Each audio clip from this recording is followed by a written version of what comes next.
Good evening, ladies and gentlemen. 3 days ago, on October 10th, we, as a community and nation, watched as Hurricane Hunter made landfall as a Category 5 hurricane, 6 miles north of Jacksonville, Florida. But because of the size and the strength of the storm, thousands of people were affected outside the center of the storm, reaching the coastline of the state.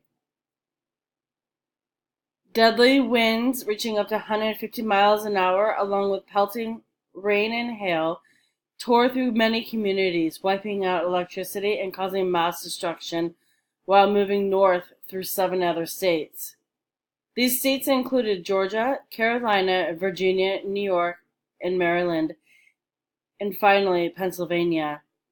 Once reaching Pennsylvania, this hurricane had downgraded to a tropical storm, no longer a hurricane, before returning to the Atlantic Ocean.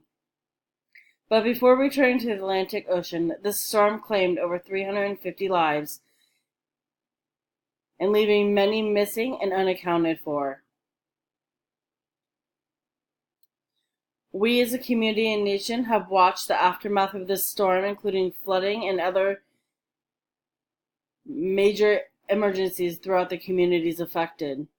As director of FEMA, I confirm that proper emergency response plans are being carried out, including mandatory evacuations, and search and rescue teams are working diligently 24 hours a day, 7 days a week to rescue people that may still need our help in these areas.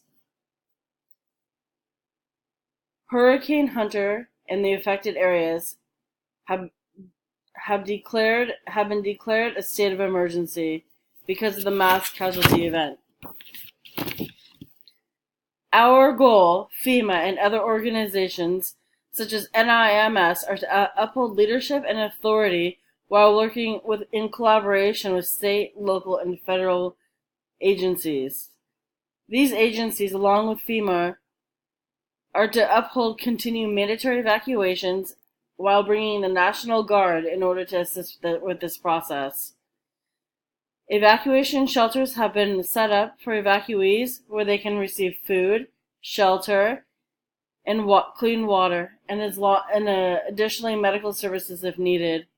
We ask that those in mandatory evacuation areas remain in these centers and do not return to your home or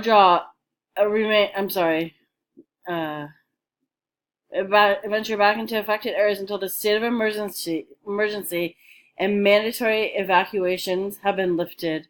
We thank you for your cooperation. Thank you for your help.